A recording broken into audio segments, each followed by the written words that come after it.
Welcome to Cartoon Hub, your home for fun.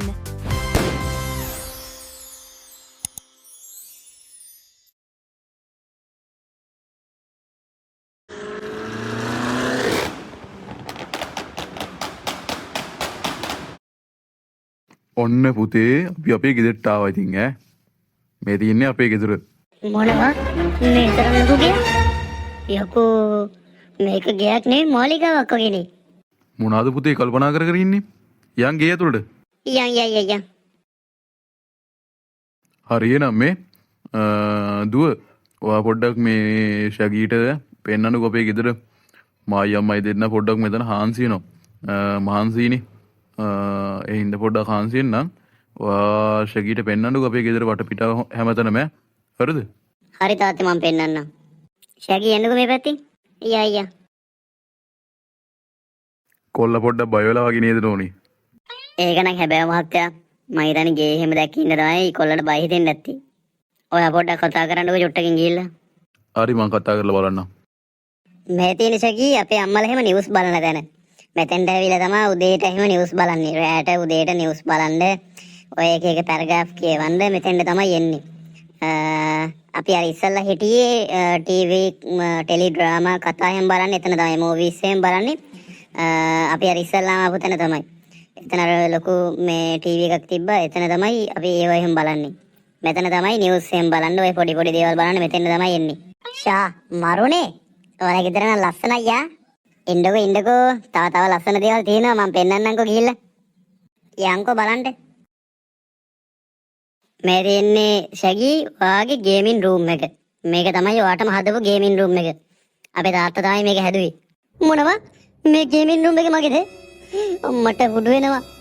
Sanduni මේක නම් මාරම ලස්සනයි ඈ. මාරම ලස්සනයි. යකඩෝ මේ වගේ ගේමින් රූම් එකකට මං ජීවිතේ පළවෙනි වතාවට තමයි ගිහිල්ලා තියෙන්නේ. ෆොටෝස් වලින් නම් දැකලා තිනවා. මේ වගේ එකට ජීවිතේට ගිහිල්ලා නැහැ සඳුනි. ඔයා නම් මාරයි යා. ඔයා නම් මාරයි. ඔයාගේ තාත්තා නම් මාර වැඩෙක් ඈ මේ වගේ එකක් හැදුවා කියන්නේ. ඔයා හිතන්නේ මේ ගේමින් රූම් එක හදන්න කොච්චරක් වියදම් වෙන්නේ නැද්ද? අපේ තාත්තට. රුපියල් ලක්ෂ 2ක් 3ක් වගේ. ඔයාට පිස්සුදනේ. මේක හදන්න මිලියන 1.5ක් විතර වියදම් වුණා කිව්වා තාත්තා. තේරුණාද? මොකක්? රුපියල් මිලියන 1.5ක් විතර? යකෝ එච්චර වියදම් කරේ ඇයි මේකට? තේ අම්මෝ යකඩෝ. හරි අනේ ඔයා වෙනුවෙන් මේක හැදුවේ. මේ ඒක නෙමෙයි. අපි දෙන්නේ යන්න මූවි එකක් බලන්න මොකක් හරි. කාටුන් එකක් හරි. ඈ? ඔයා කැමතිද කාටුන් එහෙම බලන්න? කාටුන්ස් එහෙමත් බලනවා. මූවි එහෙමත් බලනවා. මොකද්ද බලන්නේ? කාම කියන්නකෝ ඉතින් හොඳ මොකද්ද කියලා බලන්න. යමුකෝ මොකක් හරි බලන්න.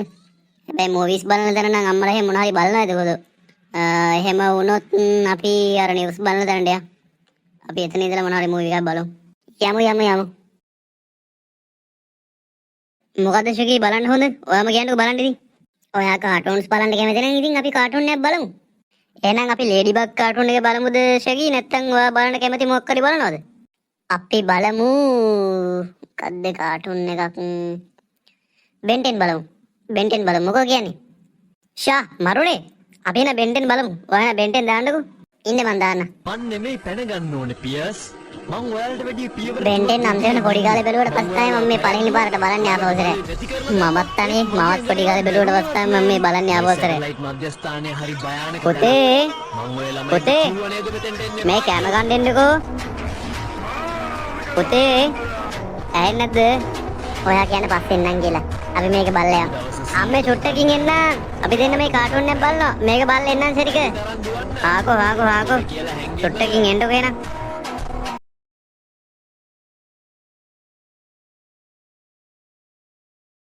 මොකද බං මූණත් අවුල් කරගෙන උදේ පාන්දර ඈ මොකෝ කේස් එක? නෑ බං අරුත් ගියාමයි දැන් දවස් 5ක් 6ක් විතර වෙනවා තාම නෑ නේ ඉතින් ආවේ ඈ ඕටත් අපි අමතකුණාද කොද බං ඈ අර ගියා විතරයි අපි අමතකලා ගියා බං බලහන්කො ඉතින් ඒකෙත් ඇටි උඹට පිස්සුද බං? ඌ අපි අමතක කරන්නේ නෑ. ඌ අර ඔය මේ උගේ කෑල්ලේ ගෙදරනේ ගිහිල්ලා තියෙන්නේ. එයි ඉතින් ආවට පස්සේ අපිව හම්බෙන්නේ එයි බං. ඕක ගණන් ගන්න දෙයක්ද ගියන්කෝ. අනේ මන්ද බං උඹටත් කෑල්ලක් ඉන්නවා අරක දැන් බඳින්න යනවා මට විතරද කෙල්ලෙක්වත් නැත්තේ කියහන්කෝ ඈ බං තනිකම හොඳයි පාළුවේ මේ උනන කඳුලට වඩා. හරි හරි බං උඹට කෑල්ල සෙට් වෙයි. සල්ලි ටිකක් එහෙම අතේ තියෙන්න ඕනේ කෙල්ලෙක් සෙට් කරගන්න නම්. අම්මට හුඩු ඔය එන්නේ අපේ සිහින කුමාරයා පිටිපස්සේ බලපංකෝ.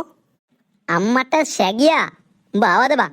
ඔව් බං ඉතින් දවස් 3-4ක් මේ අර ඉඳලා ආවා ඉතින්. අපි දෙන්න මේ උඹ ගැන මතක් කරා විතරයි. යකෝ පොලොස් කොට්ටෝරුවෝ තොට තිබ්බේ නැද්ද අපි දෙන්නට කියලා යන්න කෑල්ල ගෙදර එනවා කියලා. යකෝ අපි දෙන්න සෙල්ලම් කරන්න එනකන් කොච්චරලා බලන් හිටියද කියහන්කෝ. බැනිප දැන උඹලගේ අම්මගෙන් ඇහුයි. ඊට පස්සේ තමයි කිව්වේ කෑල්ල ගෙදර ගියා කියලා. දෙන්න පුළුවන් උඹට ගස් ගෙම්බා. හරි බං. දැන් මොකෝ තාත් ඉතින් කෑල්ල ගෙදරින් එහෙම කැමතිද වැඩේට? ඔව් බං. උඹ දන්නවනේ සීන් එක. කවුද කෑල්ල කියලා උඹ දන්නවද? ඔව් ආරංචි. උඹලේ අම්මා තමයි කිව්වේ නම සඳුනි කියලා. අපි දන්නා උඹේ අර හිටපු කෑල්ලම නේද ඔය ඇවිල්ලා තියෙන්නේ දා. බං. අඩෝ ඒකෙත් ඇටි බලපංකොනේ. ඒක නම් ඇත්ත මාත් එදා බය වෙලා හිටියේ කීපංකෝ. බලද්දි මේ සඳුනි ඇවිල්ලා හිටියේ. මම උඩ ගිහින් මෙහෙම වැටුනේ.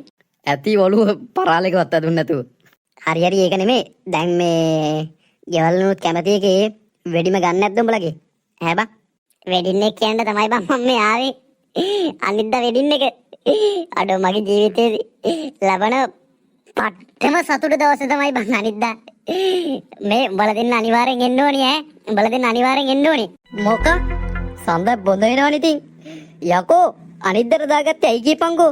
අඳින්න ඇද මුකුත් නෑ. රෙවිලා වගේ. මොකක් ඇඳගෙන ඉන්නේ? උඹ නම් මාර ඩයල් එකක් යකෝ කතා බහ කරා විතරයි මදිනවද කියපංකෝ එකපාරටම. ඒකනේ බා. වැඩි හොයලා බලන්නෙත් නැතුව මදින උඹ මේ කසද බඳින්න තීරණය කරාද කියහන්කෝ. අනිත් එක බලපන් අපි මටයි මුටයි ඇඳුමකුත් නැහැ. මෝඩ චීත්තයක් අඳලා මං ගවුමක් ඇඳන් එන්න. වැඩේ ඉවරයිනේ. උඹ ජෝක් කියන්නේ කරේ. පිස්සුද බං සිරාට මම බඳින්න යන්නේ අනිද්දාට. මේ ඒගොල්ලොත් ඉතින් අර පරක්කු කරන්න කැමති උන්නේ නැහැ. අපේ ගෙවල් වලනොත් පරක්කු කරන්න කැමති උන්නේ නැහැ ඉතින්. ඒ හින්දා ඔය වෙලාවල් කලාවල් බලන්න ගියෙත් නැහැ. වෙඩින් එක හැබැයි ඌටම ගන්නවා මේ පාර. ස්ට්‍රැන්ගිලා හොටල් එකේ තමයි තියෙන්නේ. හොටල් එක තමයි තියෙන්නේ. හොටල් එකට එන්න ඕනේ. උඹලා දෙන්නට ඇඳුමක් නැත්තම් මං ඇඳුමක් කරන් දෙන්නම්. මේ අද බලමුකෝ මං අද shopping යන්න කියලා බැලුවේ. අද ඇඳුමක් කරන් දෙන්නම් මේ දැන් එන්න. අනිවාර්යෙන් එන්න ඕනේ ඇඳ ගන්න ඇඳුමක් කරන් දෙනවා නම් ඉතින් ඕන තරකට එන්නම් බං. එහෙනම් එන්නම් බං අනිවාර්යෙන්. මෙන්න. මේ තමයි බං මගේ වෙඩින් එකේ ඉන්විටේෂන් කාඩ් එක. උඹලා දෙන්නට ඉතින් දෙන්න නැතුව බෑනේ. උඹලා දෙන්නට තමයි අනිත් එකම ඉස්සල්ලාම හදලා ගෙනාවේ. වෙන කාඩවත් දෙන්න කලින් ඉතින් මගෙත් එක පොඩි කාලේ ඉඳලා සෙල්ලම් කරපු හොඳම යාළුවෙක් දෙන්නට තමයි මම ඉතින් ඉස්සල්ලාම ගෙනාවේ. මේක ගනින්කෝ. අඩෝ ඒ වචන ටිකටත් ආදරෙයි ශැගියා. උඹ අපි අමතක කරේ නෑ නේ බං. අපි හිතුවේ උඹට අපිව අමතකුණා කියලා බං. අපි තුන්දෙනාගේ යාළුකම් කවදාවත් කඩන්න පුළුවන්ද කියපන්කෝ. ඒක නම් ඇත්ත බං. මේ මාත් ගිහලා එන්න. තව ඉන්විටේෂන් කාඩ් හදන්න ඕනේ බං. තාම හැදුවේ එකයි. මේ ඒක තමයි දැන් මේ උඹලට අරන් ආවේ. මේ හදන්න දෙන්න ඕනේ print කරන්න. ඒකෙම කරන්නත් තියෙනවා. තව වැඩ ගොඩාක් තියෙනවා බං කරන්න. මේ මාත් ගිහලා එන්න එන. පස්සේ සෙට් වෙමුකෝ. මේ අපි දෙන්නත් ගෙදරට ගිහිල්ලා කාලෙම එන්නම් ඒ පැත්තට උදව්වක් දෙන්න. හරිද? ඔව් බඩගිනි බං. කාලෙම එන්නම් ඒ පැත්තට උදව්වක් දෙන්න. එලගිරි මේ මාත් යනවා එහෙනම් මේ ශාගියාගේ වෙඩින් එක දවසේ මොනවද බං දැන් දෙන්නේ අපි? ඒක තමයි බං මාත් කල්පනා කරේ. මොනවද දෙන්නද මේකට? හොඳ දෙයක් දෙන්න එපා දෙනවනම්. අපි දෙන්නම එකතුලා මොකක් හරි තෑග්ගක් දෙමු බං. අප්පට පත් වුණා බං. අයිඩියා එකක් පත් වුණා. මේ ඕක අලින්ට ආසයි නේද බං?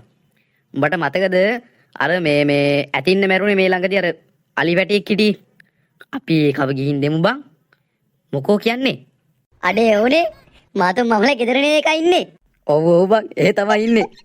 හැබැයි ඉතින් ඕක දැක්කොත් නම් සර්ප්‍රයිස් වෙනවා. ඉතින් ෂුවර් දෙකක් නෑ.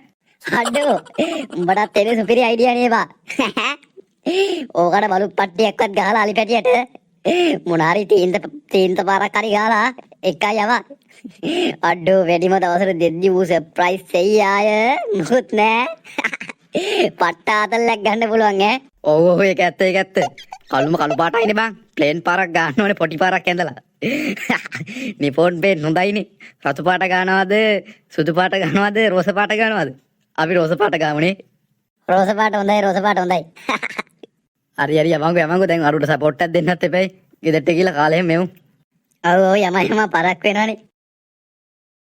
පුතේ ඔයා දැන් ටවුන් ගිහිල්ලා ඇඳුමක් එහෙම ගත්තද මේ අඳින්න වෙඩින් එකට? නෑ අම්මේ මේ අර මාම යනවා කිව්වා ඇඳුමක් මට හොඳ ඇඳුමක්.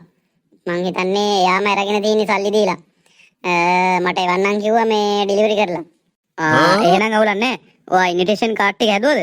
අපේ මාමට නැන්දට පුංචිට ඔයාලගේ ඊට පස්සේ සීයාට ආච්චිට මාමගේ දුවට දුවගේ බාප්පට බාප්පගේ දුවට කට්ටියටම දෙන්න ඕනේ ඈ. මාමලාගේ දුව ඉන්නවා, දුවගේ නැන්දා ඉන්නවා, නැන්දගේ පුතා ඉන්නවා, පුතාගේ බාප්පා ඉන්නවා, පුංචි අම්මා ඉන්නවා. මේ අපේ අර සකුණ හිමන්ත මාමා ඉන්නේ. එයාටත් දෙන්න ඕනේ ගිහිල්ලා. තේරුණාද? ඒ හින්දා ඉන්විටේෂන් කාඩ් ගොඩක් හදන්න. පස්සේ නම් ටික මේ නම දාලා දෙන්න බැරි දෙන එක්කිනාට. තේරුණාද? ඉන්විටේෂන් කාඩ් 100ක් 150ක්වත් හදන්න වෙයි අපේ පවුලේ හැටියට. තේරුණාද පුතේ? ඒක නම් ඇත්ත. අපේ පවුලේ හැටියට ඉන්විටේෂන් කාඩ් 150කුත් මදි වෙයි. අවුලක් නැහැ බන්ටුයි මේ සුද්දයිත් එනවා කිව්වා. මං චොට්ටකින් හදන්න ගන්න. අර මාමා කෝල් එකක් ගත්තා. එයා කිව්වා එයා හොටල් එකේ වැඩ ලෑස්ති කරනවා කියලා ඔක්කොම ටික. මේ අපිට කිසිම දෙයක් වියදම් කරන්න ඕනේ නැහැ කියේ සතපාක දෙයක්වත්. අනේ මන්ද පුතේ ඔයාගේ වාසනාවට තමයි මේ වගේ කෙනෙක් හම්බුනේ ඈ. තේරුණාද? කොමාරි ශැංගිලා හොටල් එකේ තමයි තියනවා කිව්වේ. ඒ හොටල් එකට ගිහපුවාම ඒගොල්ලොන්ට ගාණක් දුන්නාම ඒගොල්ලෝ ඔක්කොම ලෑස්ති කරනවලු. අපිට ඉතින් තියෙන්නේ ලෑස්ති වෙලා යන්න විතරයි. තේරුණා? ඔව් ඉතින් ඇඳුම් ගන්න දෙයක්වත් නැහනේ. මාම ඇඳුමක් එවන්නම් කිව්වනේ මට. අපිට තියෙන්නේ ඉතින් ඉන්විටේෂන් කාඩ් හදන එක විතරයි. මේ හරියනේ ඔයා ගිහිල්ලා ඒ වැඩේ කරන්නකෝ. මාත් යනවා ගෙවල් දොරවල් පොඩ්ඩක් අස්පස් කරලා දාන්න. හරියම මං ගිහිල්ලා මේ අරුන් දෙන්න තාත්තම හදන්න ගන්න. ඔන්න යාළුවනේ ඉතින් සුපිරි කතාවක් ගෙනාව කාලතරණය. මේක දාලා තියෙන්නේ මගේ අනිත් channel එකේ කාටුන් හබ් එකේ.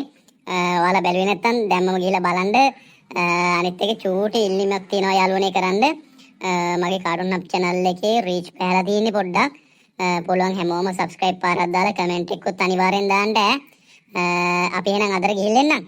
part 5 එකෙන් අපි set වෙමු. ඉක්මනට මම වීඩියෝ එක දාන්නම්. හෙට හෝ අනිද්දා මම වීඩියෝ එක part 5 එකක් දානවා. දිගටම set වෙලා ඉන්න යාළුවනේ. අනිවාර්යෙන් like එකක් comment එකක් දාලා එන්න ඕනේ ගිහිල්ලා මම comment section එකේ link එක දාලා තියෙනවා මේ කාලතරණ වීඩියෝ එකේ. ඒකෙන් ගිහිල්ලා බලන්න ඕනේ. හරි අපි අදට ගිහින් යන්න යාළුවනේ.